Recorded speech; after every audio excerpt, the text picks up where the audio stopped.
But that lady, that new press secretary, she's a That gangster. video, dude. She's a gangster. They're prepared. And you know why they're prepared? Because they're trying to play gotcha. Yep. So she played gotcha with them.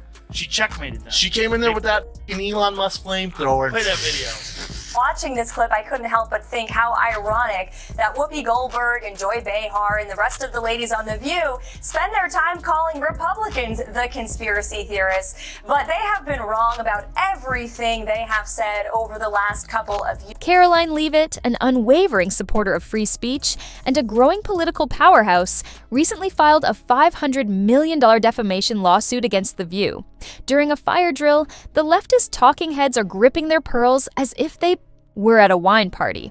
Of course, $500 million because if you use a loudhailer to assault someone's character, you shouldn't be shocked if they retaliate with a megaton. Like this young lady this is her first job, I would like her to do a little homework because she said something yesterday that really pissed me off.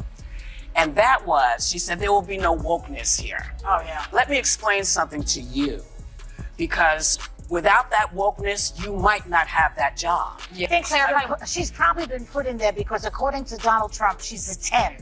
You know that. Karoline is defying the media apparatus, regardless of what you think of her. She is critiquing a program that has moved its emphasis from sincere discussion to organized protest.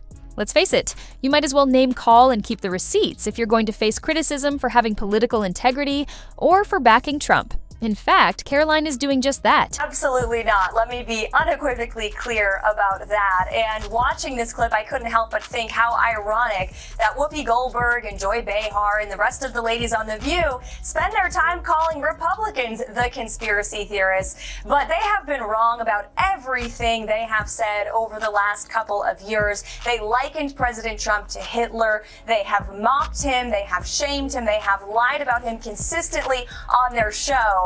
And it was a joy to watch them on November the 6th when they realized that tens of millions of Americans do not listen to the lies that they have spewed. These women are completely out of touch with reality. And you're right, AB's. Seeing the media circus coming, Joe Rogan, the bald sage of the internet, and a cultural analyst with a black belt in common sense, did not skip a beat. Rogan took stock and saw the situation for what it was. The traditional media made another effort to disparage anyone who dared to think differently than what they were told. Rogan accomplishes this from the realm of his podcast, where genuine nuance is still there. That new press secretary, she's a That gangster. video, dude. She's a gangster. Have you seen that video? You've never Jamie? seen someone more prepared for a question in your life, Jamie. Have you seen that? You know Yeah, what I'm talking about? small point on that. Not the big point, but small point. She was so prepared. Yes. That's what I'm saying. Well, she's supposed to be prepared. That's why I Jamie. said you've never seen someone You know more why? prepared. For that. They're that's prepared. Rogan broke through the clamor as the women of The View gripped their cups and flung labels around like danger with all the profundity of a BuzzFeed quiz. All he needed was a microphone, some common sense, and perhaps a side of elk jerky. No panel. His perspective was refreshingly direct. There was no evidence of weakness in the lawsuit. It was pushback. No, you do not get to casually destroy reputations just because your ratings need drama, was the principle at stake. Heard that type of violent, enticing rhetoric from our side of the aisle, from Republican leaders on Capitol Hill, I think there would be a lot more outrage in this room today. It's unacceptable, the comments that have been made by these Democrat leaders, and frankly, they don't even know what they're talking about. Let's focus on the real cause of this. The opinions of resident sages Joy Behar, Whoopi Goldberg, Sunny Hostin, and whoever intern was promoted to guest presenter are casually disparaged in this segment because to her experience and political ties. Smeared, yet not contested or questioned. This type of casual slander masquerading as coffee table discussion is tolerated because it includes laughter directed at a live audience. Joy Behar, who never misses an opportunity to mistake volume, for precision, referred to Karoline as hazardous. For what purpose is it dangerous? Possessing a clear vision and the guts to express it. The standard for risk has been formally lowered to anyone who just read the Constitution if having strong beliefs is now viewed as a threat. Whoopi responded with her trademark blend of nebulous spiritual insight and condescending indifference.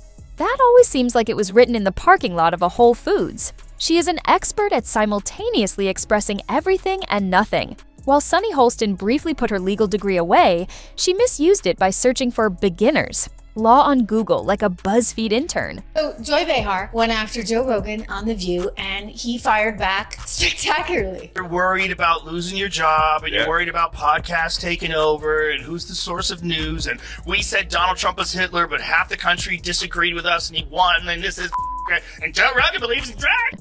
Karoline's words were sufficient at that point.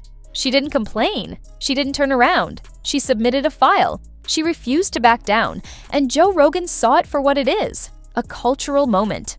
Finally, someone is speaking out against the media elites who take their position as a moral compass. He recognized The View for what it is, a bachelorette party full of negative viewpoints and even worse information, a program where half-read, Twitter discussions are used to waterboard reasoning. Observing The View's attempt to analyze politics is akin to seeing young children use crayons and juice boxes to try to resolve the Middle East's peace. And for some reason, they continue to believe they are ready. They're ready. Prepared. And you know why they're prepared? Because they're trying to play gotcha. Yep. So she played gotcha with them. She checkmated them. She came in there with that fucking Elon Musk flamethrower. Play that video. Joe Rogan was laughing with delight and maybe knocking over a kettlebell or two, while Karoline's legal team was undoubtedly preparing cases in comedy style. He framed the entire spectacle as performance art, Shakespeare in the courtroom.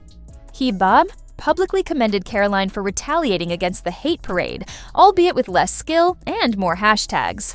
Although she has a profession of opposing the woke crowd, this was not hypocrisy. It was a strategy, since they should learn how to take it if The View can give it to them. Ask people, even in the legacy media, even the Trump haters, they will tell you the approach has been much different. Not just for me, but the entire White House. Oh, absolutely. They come in my office every day and they'll admit that off the record. Oh. Maybe not on the record, but they will say they appreciate the access and the transparency and the preparation that goes into my briefings, and everybody on our team, by the way, who goes out. Rogan got to his feet and uttered the words aloud. Well done. Then, of course, he went to see the scenery, and inevitably, he went to burned ground. Rogan blasted their entire strategy, saying that this show is what happens when midlife conventions and daytime TV mix, and no one offers any facts. Claim to be heroic for surviving in their own echo chamber after yelling loudly enough and crying like a victim. They resemble the Mean Girls after they grew up, received talk shows, and lost their ability to change. Strange show, but it's fun to watch. It's just fun to watch them. It's good entertainment. Yeah. Undoubtedly. Well, they're just, it's interesting because I think Sunny is very intelligent, but she's ideologically captured. Right. That's what I think. The other ones, there's a couple of the other ones, don't have to name any names, are just very dull-minded. But I think Sunny's not one of them. I think she's... The View has declared war on everyone who does not sip from their progressive brunch mimosa, whether they are Dantis or any passerby wearing a red hat. You are either evil, brainwashed, or about to be canceled by the next commercial break if Joy disagrees with you. They also think that demanding federal charges and wailing into a scented candle constitutes political discourse. However, Rogan is the antithesis of the idea. He invites both Bernie Sanders and Alex Jones to the same cookout and eats elk jerky in a composed manner as everyone else quarrels over truth. Even if he is talking about space apes and wearing camouflage, he is the adult in the room. He therefore did not recoil when he witnessed Karoline suing The View. Knowing in his heart what everyone else understood, he clapped after laughing. Someone needed to hold those women accountable. Since this is not journalism, let's not act as though The View is PBS. Judge Judy is experiencing heat flushes, a night of political improv with no script and even less sense. And it becomes an exorcism as soon as someone with a contrary viewpoint appears. Karoline knew she would be met with snark and disdain masquerading as questions when she appeared on The View. She therefore changed the course of events and made their gotcha moment into a play in court. It wasn't a meltdown to sue them. It was a move.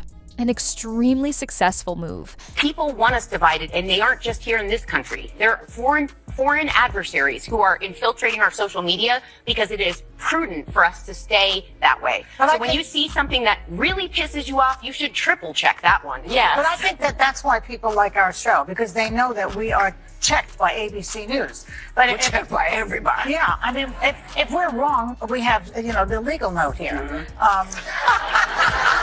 You've been legal? But we went from Walter Cronkite basically to this guy, Joe Rogan, who believes in dragons.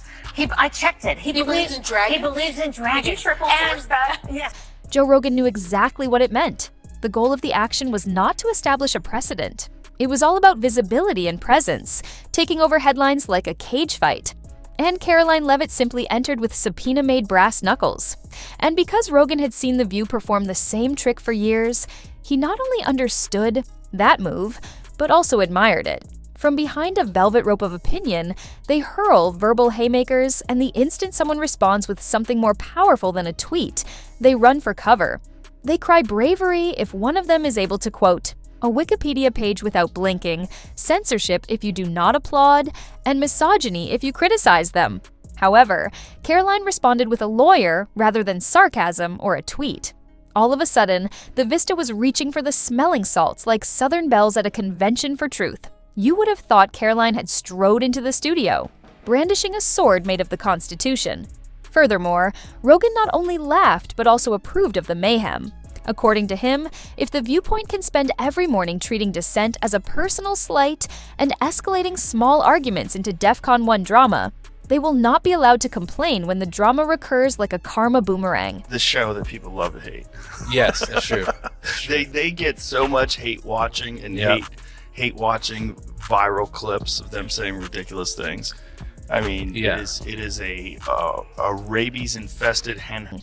This panel program is still undecided about whether it wants to be morning TV or a group therapy session for influencers who have failed. Sometimes it feels like a wellness retreat gone terribly wrong, complete with angry outbursts and passive-aggressive affirmations. Additionally, Joe sipping mushroom tea, Joe watches the excitement play out like the Super Bowl of self-inflicted PR catastrophes.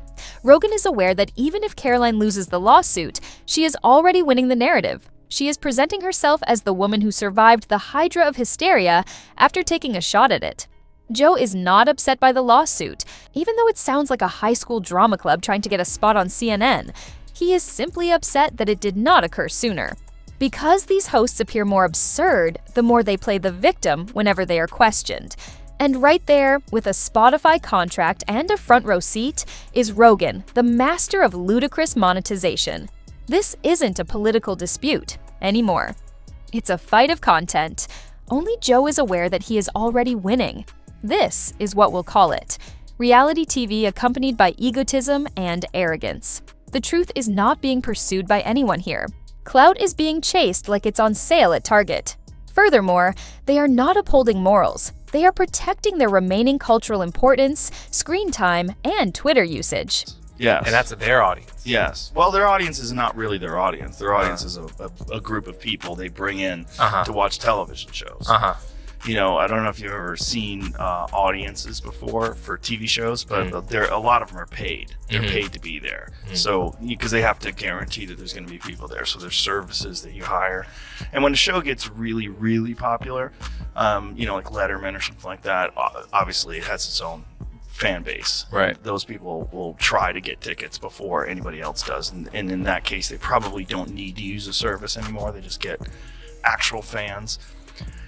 But arguably, like, the fans, the real fans of The View that are like, oh, these ladies are on point. Most of those people can't leave the house. Like, they're probably immobile. Karoline is not merely retaliating. In the vein of Real Housewives, she is completely upending the table. There, Joe Rogan is offering her a protein shake, petrol, and a lighter. Because it's easier to file a lawsuit in Comic Sans than to have a decent conversation in modern-day America. When you can reinvent yourself as the wounded phoenix of justice emerging from the ashes of sarcasm, why settle a dispute? Karoline receives another Fox News interview, the fundraising emails, and the clicks. Joy Behar had her 19th breakdown of the week. The View receives the response, and the wrath clicks. And Rogan gets more downloads, more views, and more pretext to spend 3 hours complaining about how civilization has lost its mind while somehow connecting it all to DMT, elk meat, and the fall of Rome. Goldberg's, like, did you see what she did to that Staten Island bakery? Yeah. No. Crazy. What? So Staten Island Bakery, their boiler went down. She placed an order of cupcakes for her birthday. And so hold on. I can't imagine yet how this would go bad. Okay, go ahead. So then she places this order.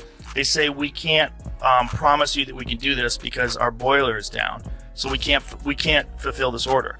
And so then the next day, the boiler's back up. She has someone else call the same bakery, and they get the order in because now the boiler's up. She claims the reason why they didn't take her order is because they didn't like her politics. And so she says this on The View. So then the bakery has a press conference where they say, we've been in business for 150 years. This is not what happened at all. We don't discriminate against anybody regardless of anything.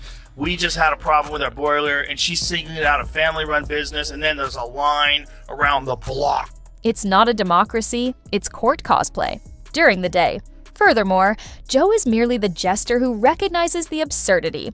While promoting inclusivity, the viewpoint excludes any notion that could cause people to feel emotionally threatened, and Karoline instantly becomes the public's worst enemy after calling them out. But while everyone else acts like this is polite conversation, Rogan is the only one who is giggling. As a result, we get to see Karoline throw subpoenas like confetti. Joe Rogan converts it all into high-octane podcast fuel, and The View drowns in its own outrage. Rogan just sold out of popcorn, and it's a three-ring circus of ideological mayhem. Neither Karoline nor the solicitors are the true winners in this case. This cultural circus is being spun into streaming by the bald man with a microphone, a chuckle, and no filter. Gold. For if this elk-scented melodrama has taught us anything, it is this. Everyone is offended. Everyone is suing.